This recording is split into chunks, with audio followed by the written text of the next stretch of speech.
Claude François, on a vu le documentaire événement de Paris Première, voici les moments forts.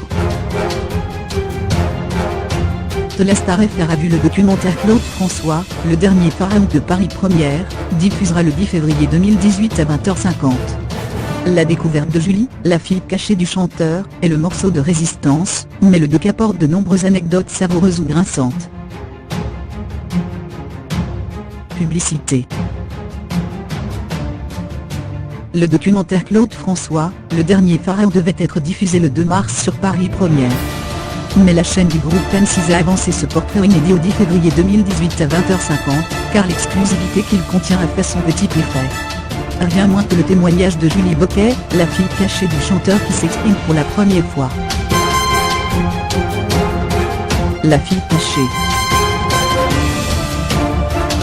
C'est bien évidemment le témoignage de Julie Boquet qui retient le plus l'attention. La séquence est, grosse exclusivité oblige, placée en toute fin de documentaire. Julie est née au milieu des années 70 de la liaison entre Claude François avec une femme belge adolescente, Fabienne. Julie, donnée à l'adoption à 2 mois, témoigne avec franchise et sans la moindre rancœur de la découverte de ses parents biologiques. Notamment son célèbre père.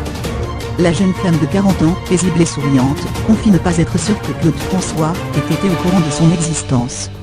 Elle affirme que la science m'a aidé pour prouver ma filiation avec le chanteur disparu, et ne s'être révélée que pour espérer échanger, un jour, avec ses demi-frères, Claude François Jr. et Marc François. L'origine de la rivalité avec Johnny. Si l'entretien avec Julie Boquet est indiscutablement le temps fort, d'autres séquences pourront retenir l'attention sans doublonner avec celle du documentaire Clo-Clo.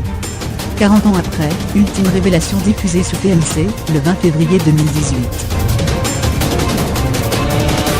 On découvre ainsi comment Claude François, qui avait, sur suggestion de son agent, caché l'existence de son second fils Marc François, a décidé d'un coup d'en parler dans la presse, pour griller une indiscrétion du magazine Salut les copains.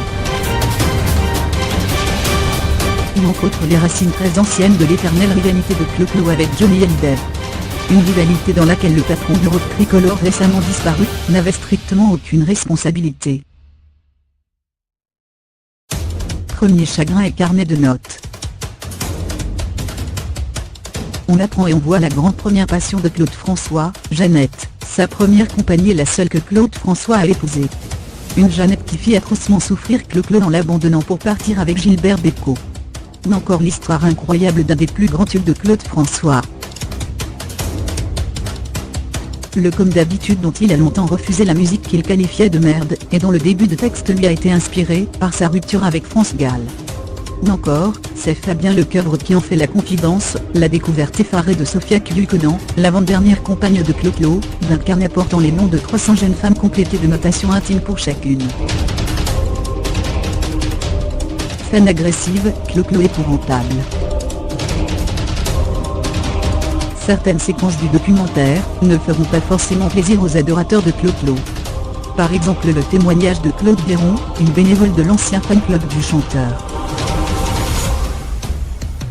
Elle est l'unique fan à avoir été autorisée à faire ses adieux à la dépouille du chanteur en mars 1978, et n'est pas tendre avec ses consoeurs en adoration, dont elle dénonce l'attitude très méchante et très agressive. Jean-Pierre Foucault et Dave attestent quant à eux du travail méticuleux de Claude François.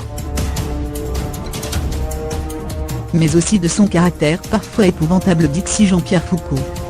Dave rapporte ainsi, j'ai eu un de ces musiciens qui est parti, parce qu'il en avait marre de se faire engueuler et même frapper, par Clo-Clo.